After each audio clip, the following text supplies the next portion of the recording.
UNC Copley lecture on silent film and costume design. I'm stepping into the shoes today of Deborah Nadoolman Landis, even though it would be impossible for me, both metaphorically and physically, unfortunately, to step into Deborah's shoes, and believe me, I would love to play around in Deborah's shoe closet. But Deborah first brought to me this idea during a lecture series here in the Giornate on costume design and silent film, knowing full well that for too many years, decades, silent film, costume design in general, continues to be undervalued and ignored in terms of its approach to, its integral part of film in general. And I think this afternoon, or rather this morning, there was a perfect example of that. If you saw the Rongen film, Madame Sans Gêne, there's a scene in which she's being presented, she's with Napoleon's sisters, and her cherouse, which is this very stiff lace collar en pure fashion, is considerably higher than anybody else's. The idea is to convey that she is vulgar, that she is not of the same class. This is a perfect example of how costume design itself conveys this, even before Rongen herself presents her comical character. And so it's always important, and Deborah is always underlining, that costume design is not the same thing as fashion. It can be influenced by fashion in some cases. Costume design becomes the influence for fashion, but they are separate entities. Because costume design is about character, and it's also about how things will look on screen. So a simple dress might have a little paillette on the end that wouldn't be seen normally in something that you buy in a shop, in order obviously that the light is hitting off of it, that it moves in a particular way, and that it's conveying a sense of the character. So our parents, people that we just saw, were very fortunate, even though they're not credited on the print, to know who the costume designers are. But it's just as important to think about not just the glamorous gowns that Florence Vidor is wearing, but also the simpler clothes, which really aren't so simple, of Betty Bronson. So that is a very brief introduction to the reason for this lecture series. I just want to add that it's precisely because of this lecture series that in September 2026 is going to be the first ever exhibition on silent film and costume design at the Bard Graduate Center in New York. We have a little brochure here about it that's also, I think, in the office. So it would be great if you happen to be in New York between September and January 2027. Do come and, of course, buy the catalog. Without further ado, I'm thrilled that this afternoon we have with us three people you know very well because of their work in Nasty Women and beyond. And I don't want to take very much more of your time, so I'm going to first bring on Maggie Hennefeld, who will introduce the reason behind, the thematic reason behind this particular lecture, and then hand it over to the others. Thank you.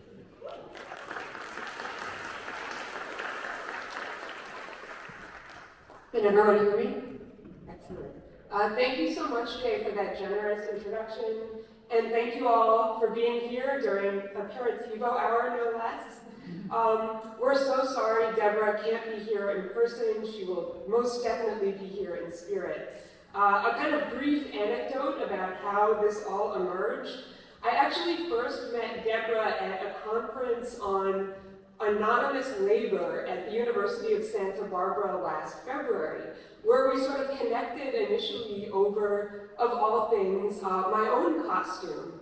I was carrying the iconic pink Giornate del Cinema Muto tote bag from the illustrious 2024 edition, and then the rest was kind of history. She spotted my bag right away, and then we just started talking. And by the end of the conference, Deborah had invited the whole Nasty Women trifecta to co-deliver this year's Copy Center annual silent film costume lecture.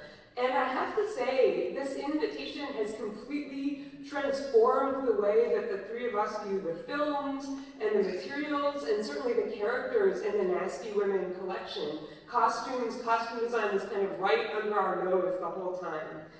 So I just want to ask if we could give a brief round of applause for Deborah.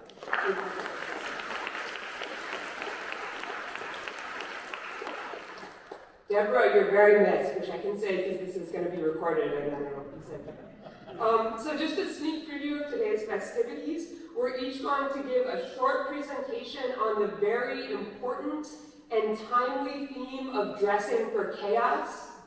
I hope everyone's dressed accordingly. First Elif, and then me, and last but not least Laura. And then we'll all join forces for some general reflections and audience conversation. We hope to have time for a little Q&A, so please start prepping your questions and insights immediately. So without further ado, let's please welcome Elif. Thank you, Maggie.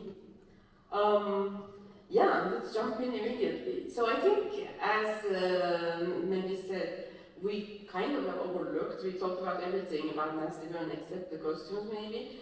And that is maybe because the costumes in these films look rather ordinary, unremarkable pieces of daily life, and nothing really fashionable and glamorous, just like Jay was mentioning. And I'm thinking particularly of the short slapstick comedies from before the World War I. But their ordinary look doesn't mean that the costumes in the Nasty Women films were not selected with great purpose and effect. In fact, they often play an important and even sometimes very crucial role. Actually, I think these costumes deserve a compliment for being so functional and true to life.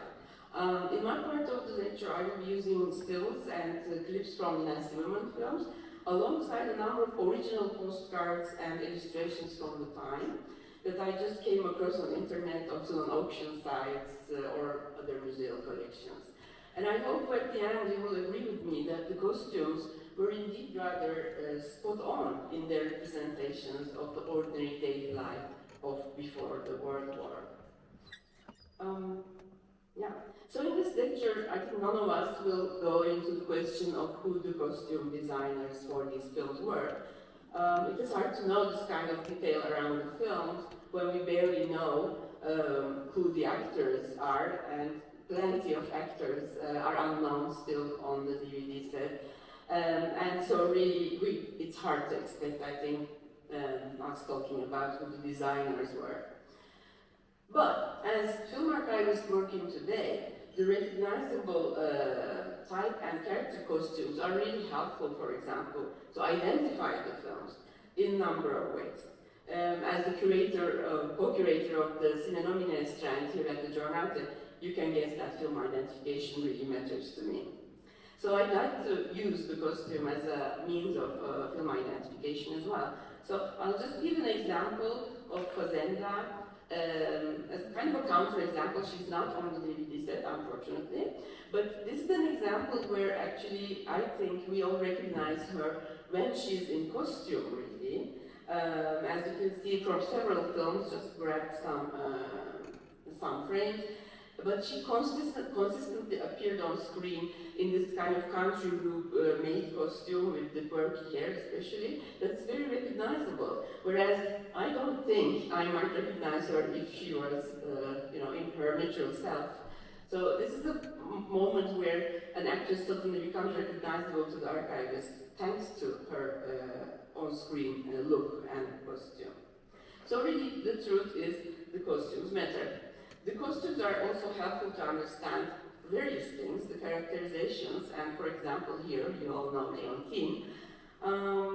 It's really clear that Leontine is meant to be a child, and although she's played by a grown-up actress, as you can see in these postcards that I just grabbed, her overall look, is really how a child was dressed. Now this braided hair, these ribbons, and this kind of short dress, let's say, was definitely a children's attire and nothing really meant for a grown-up woman. Now the costumes also give away locations or genre, for example. Of course, in this case, it's quite clear where we are, what the genre is. In Texas, we are in the Wild West. But also clues about class. For example, in this one, I'm just showing you the poster. We also have the film. So that the Romain as Petronille is portraying a rather bourgeois woman, as you can tell by her quite fancy dress in the poster, and she's desperate here because she cannot find a husband. But I will jump into another Petronille film, and use this one as an example of how you can actually easily identify the film. Let's imagine that we only had a few seconds, in fact these few seconds, let's see, in the archive, because in the archive films are not complete, we are always looking and trying to identify things from the bits and pieces. So once you recognize that this woman in the jockey clothes is Sarah Duhamel, it probably will not really take that long to find the original title of the film, which you're seeing on the screen. Also note that in this film, in this particular Petronille episode, Duhamel appears as the wife of a jockey, whereas in the poster that I just showed, Petronille was looking for a husband. So that's also just to give you that this series, although they are consistent with the same actress, they are not consistent in the way that the characters are portrayed. So again, it's handy to know how or who we are looking at. Because these films are around less than 10 minutes, the costumes really work like shorthand. As we immediately see in another series, Cunégonde by Lux, where the same actress, always called Cunégonde on screen, portrays completely different characters, and I just selected 2 episodes. In this one, to your left, she's the jealous wife, and in the other one, she's like the nosy janitor, but she's always called Cunégonde, and it's the same actress. And talking about the same actress, you're also seeing how the same actress looks when she is portraying different characters. And in that sense, I just want to share with you an on-screen transformation scene, and there are many actually, and of course this is my favorite, you will not be surprised, from Cunégonde Femme du Monde. Now, I'll talk over the clip. In this one, Cunégonde is the maid, but she's benefiting from a moment that the lady has gone on travel to borrow her lady's clothes and transform herself into a society lady. And it's very interesting because not only we come to see how the same actress looks different in different attire, but we also get to see that every single accessory that makes the look of a society lady, a gentlewoman in this case. So as you see, there's lots of elements that she's applying. And so it's clear that the costume department was really working hard, providing her with the necessary look, let's say. And you see she will transform. I'll read the intertitle as it is not translated here as it comes. Dressed like her, I will look like a society lady. And of course, this hat is actually not big enough. This one is better.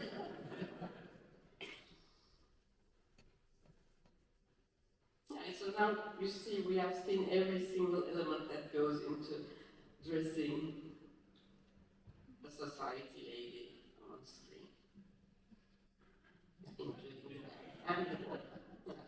And so, yeah, I just go into the before-after picture. So this is the same film, whereas within 9 minutes, we see the same actress. They're dressed completely differently. Let's go immediately into another Cunégonde example, where this time Cunégonde, upon finding out that her husband is ill, will put on her husband's work clothes. So she's the wife, but yeah, as he cannot go to work, she puts on his clothes, and he happens to be in this film a cab driver, which means that when she puts on his clothes, he becomes a femme cochère. Femme cochère, lady cab driver. So I'd like to take a moment here to show you how realistic and recognizable really these costumes must have been to the audiences back then in their day.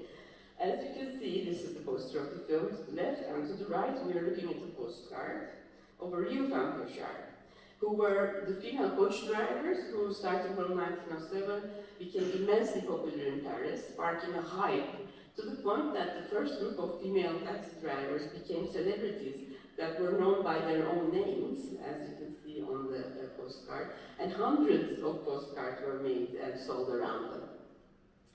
Now, according to the taxilibrary.org, a website I really recommend, I quote, "The novelty of riding in a cab driven by a woman attracted so many customers that it was rumored that male drivers were dressing up as women to cash in on the fad. The women inspired topical jokes and musical sketches, and there was even a short movie made about them." End of quote. And in fact, that very movie we have on the Masked Woman DVD set, which you're seeing there to our right. And not only that, but also we have Kino Lorber, as you have just seen. So, although the comedies caricaturized female drivers, exaggerating their actions, showing them historical, of course, criticizing their ability to drive a cab, we can see that their costumes were actually pretty much accurate. And there's more information about the costumes on the taxilibrary.org site, thanks to their documentation. So really compliments to the costume department who copied this specific attire so well. In a similar way, I also want to put the case to you that the housemaid characters were also dressed quite true to life, referencing, I think, the social phenomenon of the immigration gulf, let's say, of many young women who arrived to Paris from rural areas of France to work in kind of high society or middle class, rich households. So again, in these films, both the lady and the maid characters are really costumed in most recognizable ways, where the maid is often depicted as a bonne Breton who invariably becomes the butt of the joke. So to give you an example, the figure of this well-intending but hopelessly clumsy Breton maid had just been popularized from 1905 onwards, thanks to the figure of Bécassine, a comic figure created by Joseph Pinchon, who became very quickly a nationally recognized character that still exists to this day. So of course I'm not saying that it's like 100% match like Bécassine created all these kitchen maids, but I'm just showing you these things to tell you that what was happening in real life and popular culture was also definitely influencing the comedies that people were seeing. So Bécassine actually became a true hero in France, and she still is remembered. I'm showing you the Google Doodle celebrating her 110th anniversary 10 years ago already. So if you are French, I think you should definitely know Bécassine. And in fact, going back to the maid dresses and costumes, they are also quite elaborate. As we can see here, Ellen Lowe in 2 films wearing pretty detailed maid costumes, next to some postcards and illustrations just showing the Breton costume. And here we're seeing again little Christiane, here as Cunégonde, as maid, and there as Zoe when she changed company and went to Pate Comica and became another maid character, which is Zoe. And in the middle of just as a reference, you are seeing a Breton woman wishing you a very nice 1904. Just look at the costume details, of course. So these working women who had very hard and exhausting lives naturally aspired to their ladies' luxurious lives, and this was made most visible through the clothes and accessories, as we've already seen in the earlier clip of Cunégonde from the Monde. Now I'd like to show you a similar scene from another film, Onésime et la toilette de Mademoiselle Badinois, where Ellen Lowe does exactly the same thing. So her lady has ordered a new dress, and the modiste just brought it to the home. Of course, she's just curious to see how the new dress looks like, the most fashionable, starting with the hat. Hoping to please her lover, Petronella decides to put on her lady's costume. So now we will see her, of course, again changing from the maid to the fashionable lady in this film. The costume, however, suffered an unexpected fate.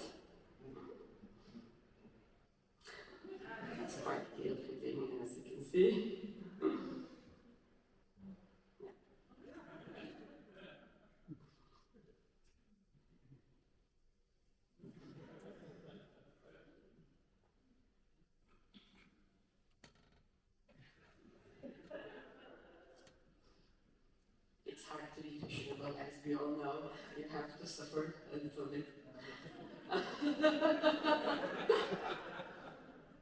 So just showing you the before after, again, of the same actress in this film as the maid and the lady. And I will be concluding here by saying that I believe that despite the exaggerated and caricatural depictions of their behavior, the nasty women of the early slapstick comedies were dressed pretty accurately for their time. And in fact, I'll bring out this other completely random found postcard from the same time. This is a fashion photograph from the time, just to prove you that the clothes of Mademoiselle Bodinois were really the highest fashion. As you can see, it's almost the same kind of the pièce that is in the film. So yeah, I want to stress the point that although the behavior of the actresses are caricaturized and exaggerated for creating slapstick comedy, I think the costumes can be so spot on that these comedies can also be regarded as honest portrayals of how people really looked like in those days across various layers of society. So in my opinion, this aspect also adds to the historic credibility of these films and makes them still relevant and useful to those, like ourselves here, who wish to study them as historical documents, let's say, addressing serious social issues that we can still relate to today. So as I haven't been able to pack a big enough hat myself coming here, I will actually delegate that job to Sarah Duhamel again, so she can, let's say, take over my exit in the Siege de Petronille, while I'll hand the microphone over to Maggie. Thank you.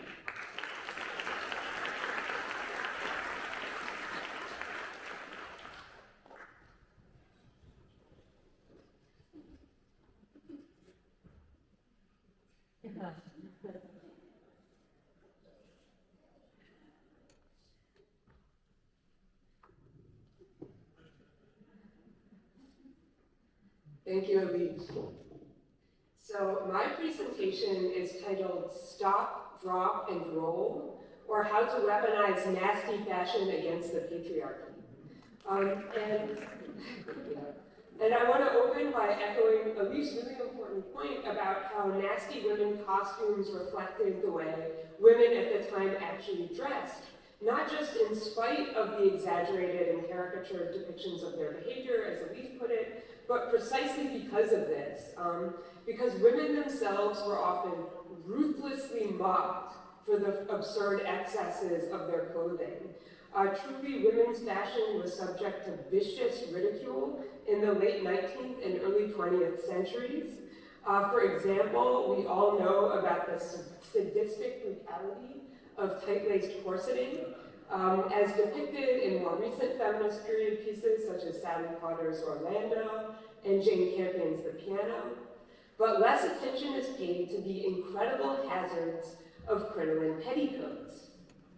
A stiff fabric made from horsehair and cotton, crinoline was widely adopted to enlarge women's underskirts, epitomized by the unwieldy, steel-hooped cage crinoline.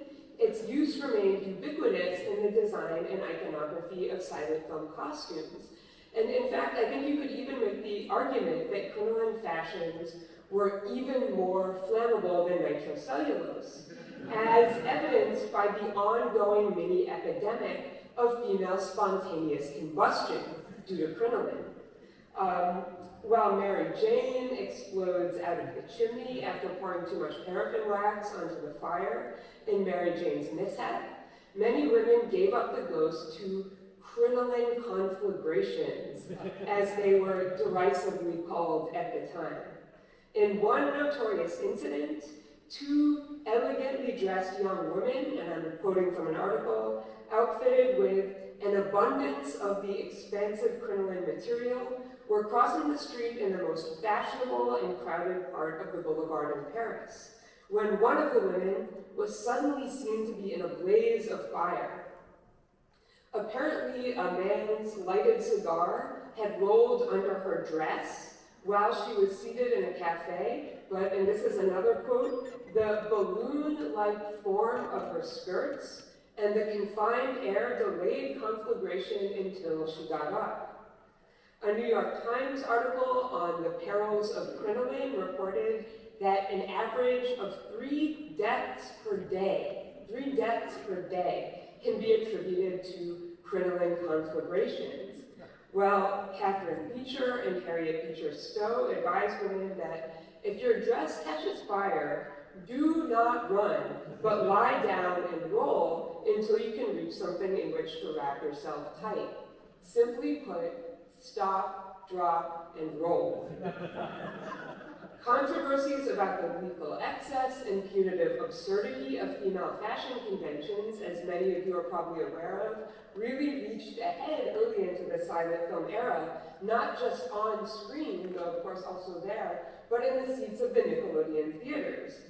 The ladies' hat crisis, as it was referred to at the time, ladies kindly remove your hats, tormented male movie-going spectators, spawning a range of satirical discourses from cautionary lobby cards to D.W. Griffith's 1909 film, Those Awful Hats, in which Laura Finch is removed from her seat by a large ceiling crane after refusing to doff her chapeau.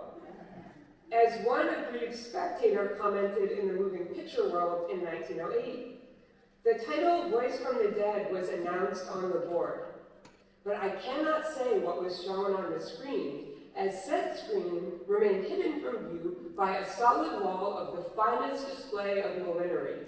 The ladies were out in force, and the big hats in full swing. I believe that the feathers of every bird in the universe were represented. Or, as Charles Laughton's character, Sir Wilfrid Robarts, puts it in Witness for the Prosecution, I am constantly surprised that women's hats do not provoke more murders. Towards that end, I would like to use my remaining time to highlight the weaponization of female fashion by nasty women provocateurs in early slapstick silent film comedies. It's not just that women bust loose from their corsets and rebel against their sartorial confinement, though of course they do that also, but they specifically embrace the destructive excesses of their accoutrements and wield them as weapons to fight the power of the patriarchy, giving a whole new meaning to the colloquial term fashion victim. Nasty women devise ever new comic gags from nothing more than the clothes on their back. This is quite literally the premise of Rembrandt de la Rue de Pique, which we proudly feature on disc 1 of our Nasty Women collection in a special subsection titled Catastrophe Beyond the Kitchen.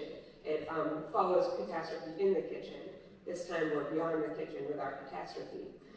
So in this anarchic comedy, and I'm just going to talk over the clip, by Jean Durand, a woman, as you can see, played by a male actor in drag, enters a cafe in Montmartre, let me just stop the sound, where an art forger is peddling what he claims to be an authentic painting by Rembrandt.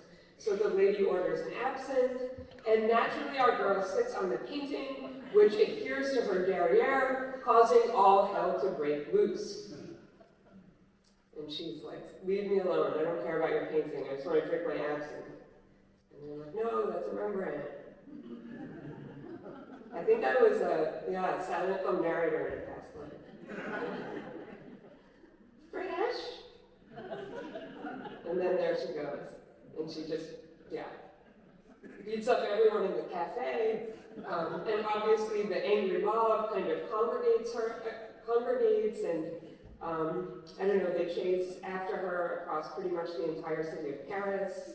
They break literally everything. This is cutting ahead in the film. Her fashion crime is thus the impetus for a familiar gag reel in which ditches are broken, rooftops collapse, priceless artworks are destroyed, and the whole populace congeals into an oozing pileup of writhing bodies, as we see here. And there's our friend Rembrandt.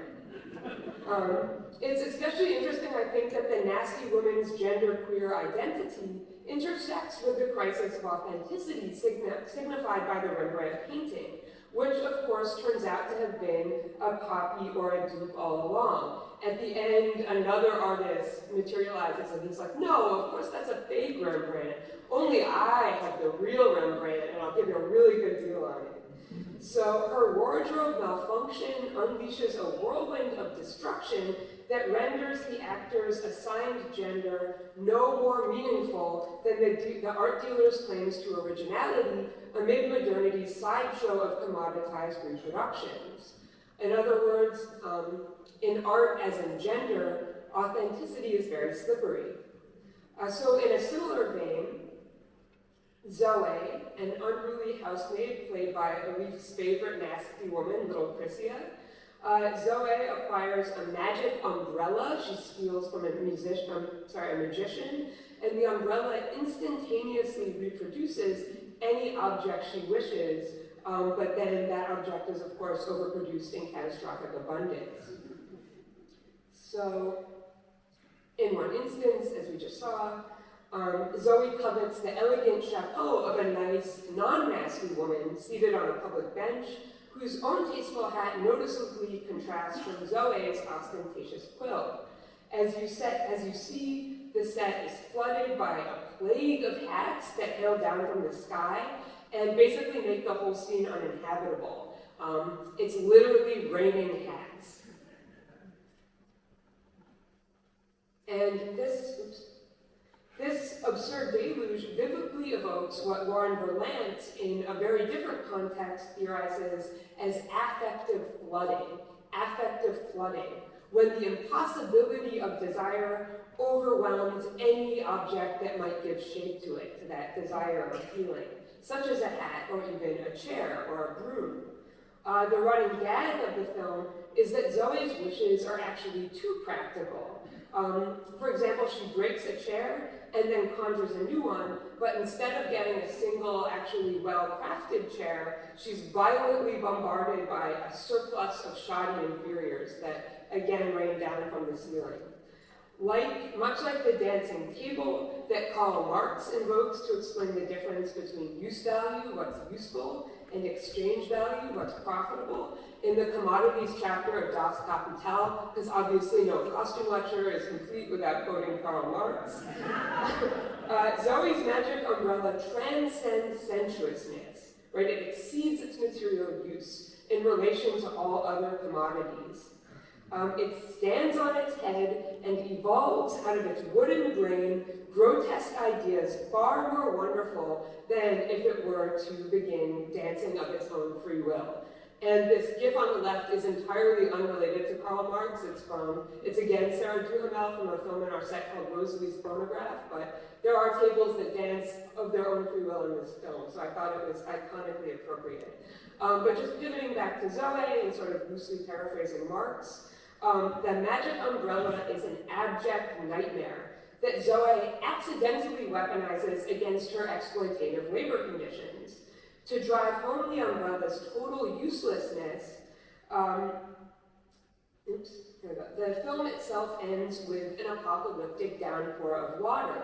So in the end, Zoe makes another well-meaning wish to replenish an empty watering pan, but in an ironic twist, after the deluge of water comes, the umbrella fails in its ostensibly most basic function, right? Like what do umbrellas do? They're supposed to shield us from water. But in this case, it actively sabotages the conditions of Zoe's ordinary domestic servitude. So it saves her from having her labor further exploited. Because Zoe is a nasty woman after all, and she really, really loves this umbrella. So the last example that I will share before passing the baton to Laura brings us back to my personal all-time favorite nasty woman. And I'm wondering, does anyone here have a guess as to who that might be? You just shouted. I can't hear you. Leontine! Sorry, yes. Everyone guessed it. I think every person in this room guessed it. That's great. Now, I've been absolutely obsessed Leontine for well over a decade. I dream about her every night.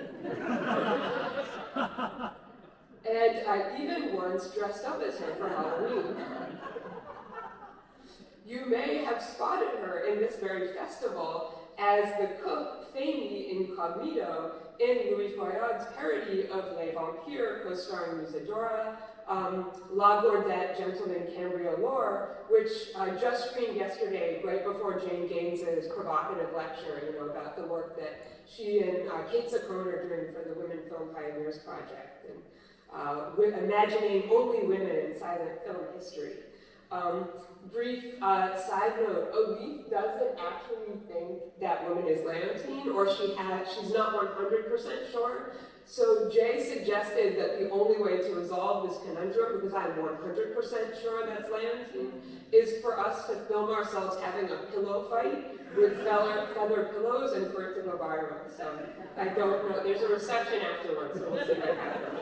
But back to Leontine. I was getting distracted. Leontine was the star of her own popular comic series, which was filmed in Nice by Pathé Comica. And the Léon series released about 24 episodes from 1910 to 1912. A dozen of these short films survive, and all are included in our glorious DVD Blu-ray set. Costumed in age drag as an adolescent tomboy, Leontine weaponizes the excesses of her apparel to wreak glorious mayhem and world-ending destruction. I'll show just a couple of brief examples. In this episode, she apprentices for a milliner. After a brief introduction, Leontine makes swift work, knocking over an entire shelf of hat boxes before causing a carton of packages to be demolished by a steamroller. I'll just skip ahead in the interest of time. She's supposed to deliver the boxes, but obviously she leaves them in the middle of the street so she can play a game of leapfrog with some boys. And there you have it. She actually thinks it's funny. In another episode, a large quantity of helium balloons send Leontine airborne on a joyride across the city of Nice. And last but not least, she floods and incinerates her home simultaneously. In the finale episode, Leontine guards the house, in which she's tasked with babysitting her little brother and family dog. And this is actually one of my favorite gags in the whole series. It's utterly senseless. She's just throwing all the linen out of the cabinet, removing and scattering every possible object in the bedroom. And it's fun, it's a cathartic spectacle of miscreant destruction, but just wait for it. There's actually a purpose. There's a method to her madness. It's worth the payoff, although this is really fun on its own terms.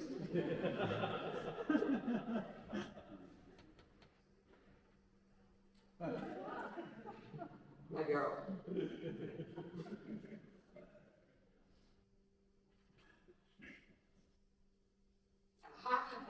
There it is. She has to destroy the entire room in order to locate a single tiny lace collar. In a way, it's a kind of similar gag to what we saw in the Zoe series.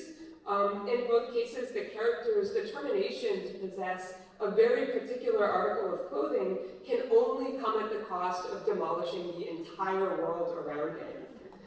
For Leontine, a 10-year-old girl played by a 20-something or maybe even 30-something-year-old adult woman, film costumes are instruments of hell-raising chaos. From oversized hats to frilly accessories, they're weapons of comic destruction that allowed her to resist her parents' episodic imperative to just settle down and become a nice, non-nasty woman. Much like her fellow travelers, Rosalie, Mary Jane, Daisy Doodad, Victoire, and of course, Cunegonde, and of course, Victoire, the dish-breaking kitchen maid, Leontine does not want to be a nice lady, because she would much rather be a nasty woman. So thank you. On that note, I'm thrilled to pass the mic to my brilliant colleague and dear friend, Laura Horak.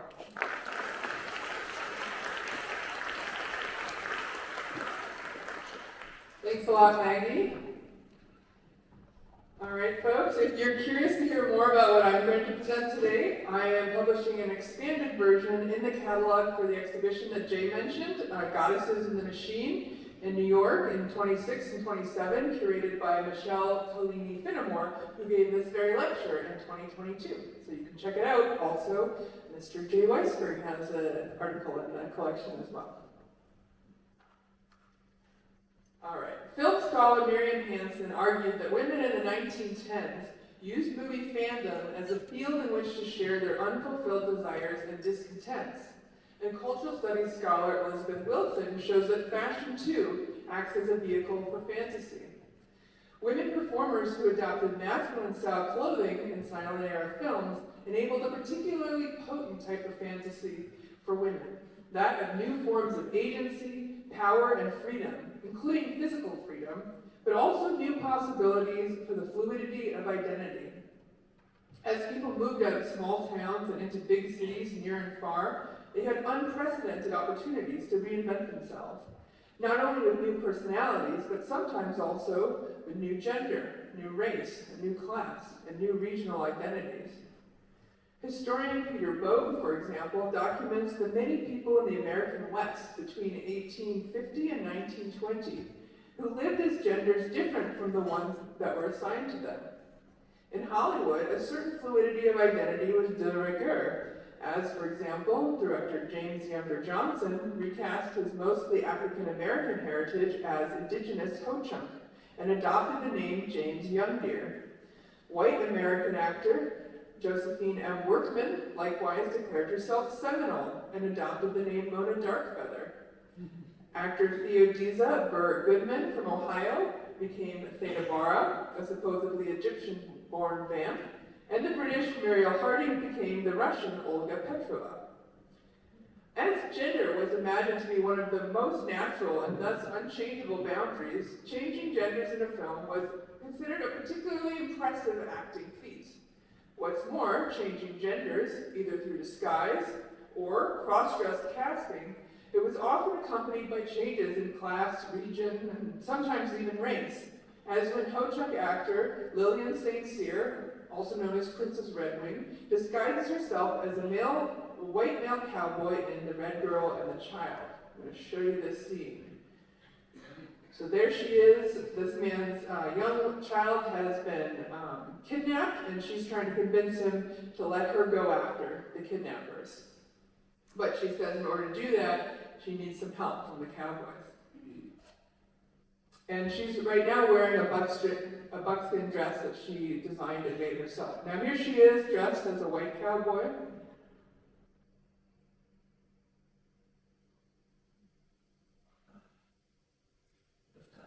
And so she sneaks off after the band of kidnappers by herself.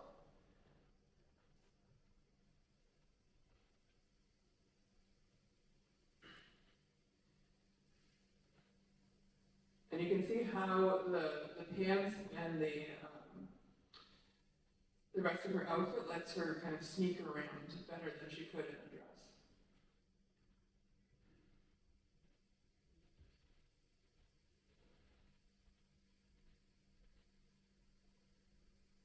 She finds the child.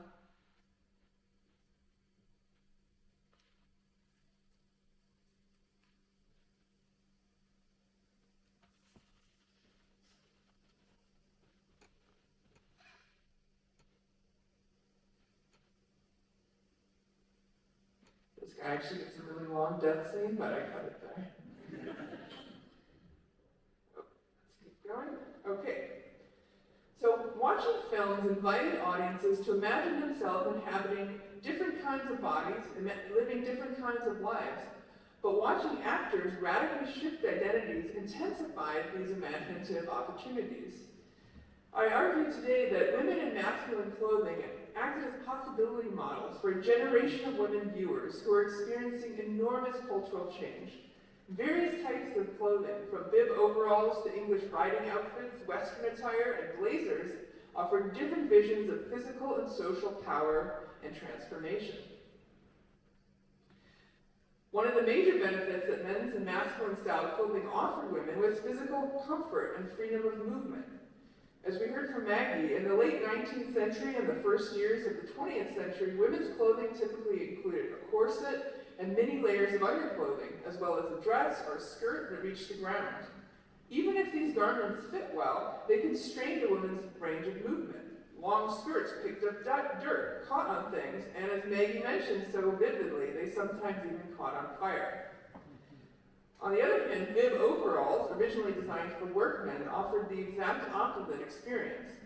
They were made to be durable and comfortable, to allow physical movement, and to get dirty.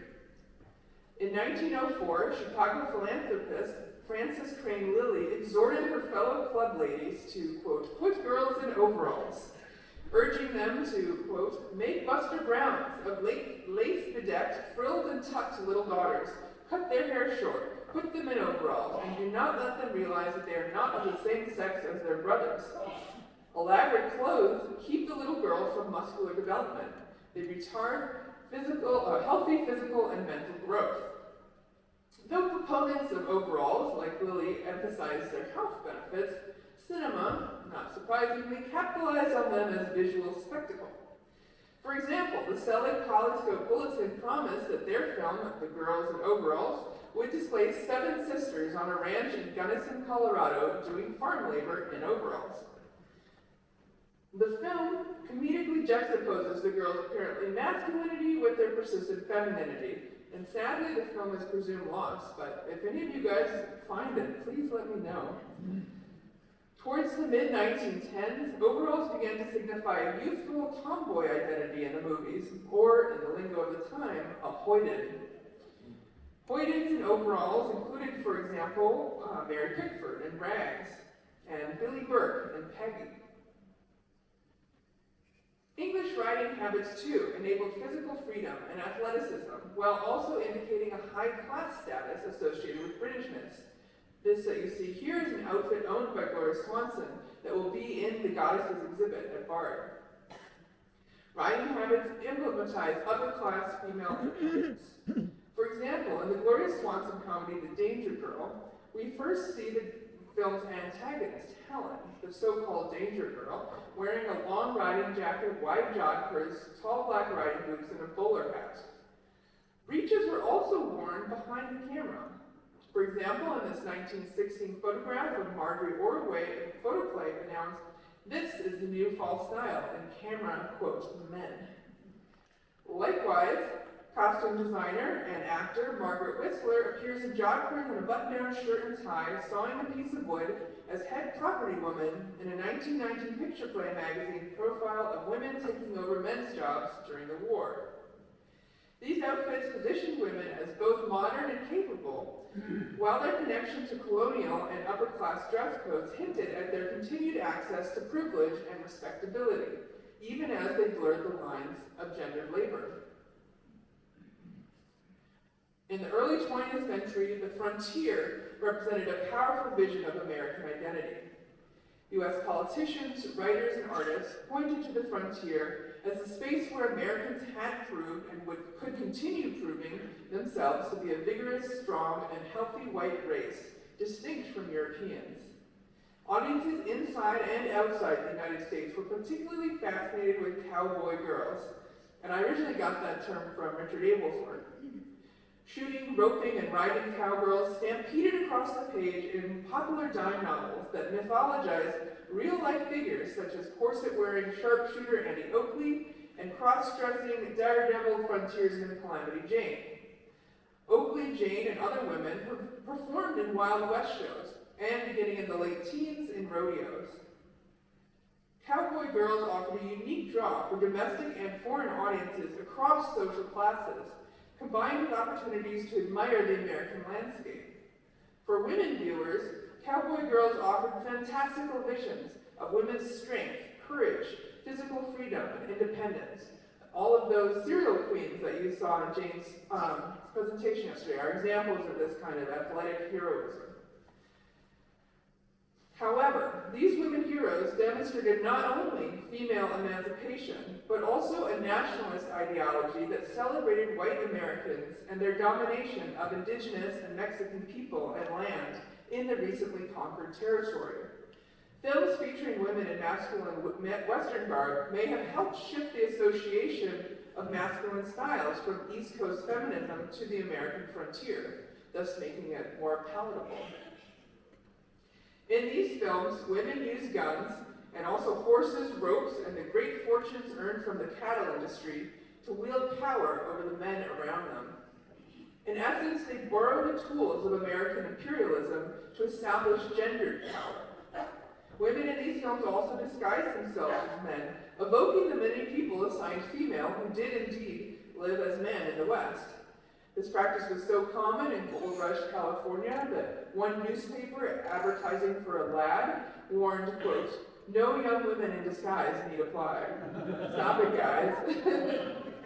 For these reasons, tomboy, cowboy girl, and Western disguise, or gender disguised Western roles were popular in American cinema throughout the teens and 20s. One great example of Western wear is what you see here, the rough and tumble cowboy girl at the heart of the 1919 comedy Rowdy Ann, which is on our set, which is played by lesbian comedian Faye Tincher. Another great example is Texas Guinan, who was billed as the female Bill Hart. I'm going to show you a climactic scene from The Night Rider, which is on our set from Lobster Films. There she is. She's rescuing the man who she prefers to her husband, who's been tied up. You can see her chaps are leopard print chaps. There she rides to his rescue. You can see the chaps there.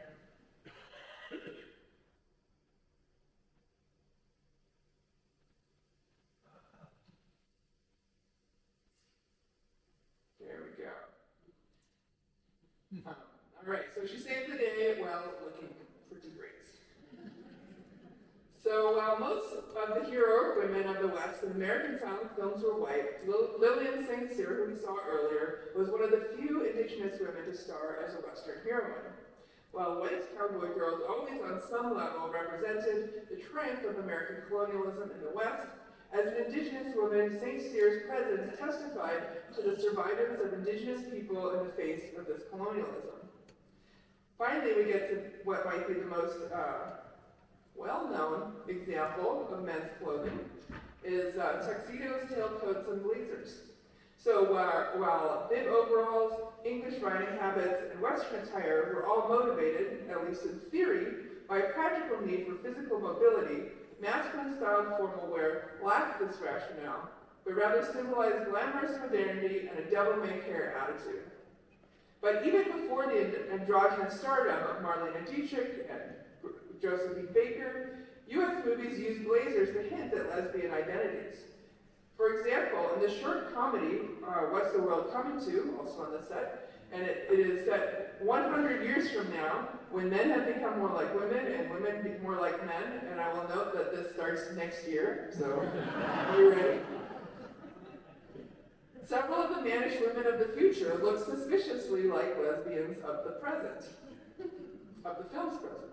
For example, when Lieutenant Penelope shows up to disrupt a wedding in a silk blazer and straight skirts, her Eton cut hair styled back, she looks very similar to a photo of lesbian novelist Radcliffe Hall, shown here with her lover in a trowbridge. Likewise, the best man in the film looks quite like butch modernist publisher Jane Heath. Thus, while the film declares itself futuristic science fiction, the women's masculine fashions in it, and this, we come back to the point that Elif made at the very beginning, they were in fact quite contemporary and starting to be employed by some lesbians as a signifier of identity. So as you can see, costumes helped shape the imagination of what was possible and desirable for women. Cross-dressing and masculine-styled clothing offered women possibility models of fluidity, agency, and physical freedom. Bib overalls, English riding habits, and Western attire enabled free movement and active engagement with the outdoors, and riding habits became a uniform for women entering men's professions, including behind the camera. Tails, tuxedos, and blazers were adopted by ordinary women at the same time that they began to be invested with new queer meanings. While these styles drew from and contributed to visions of British and American imperialism and class privilege, indigenous and queer performers appropriated the styles to counter colonial ideologies and carve out space for self-expression and recognition. That these nasty women provide a glimpse into how costumes in the movies have shaped the meanings and possibilities of gender and sexuality. And now back to Maggie to bring us home.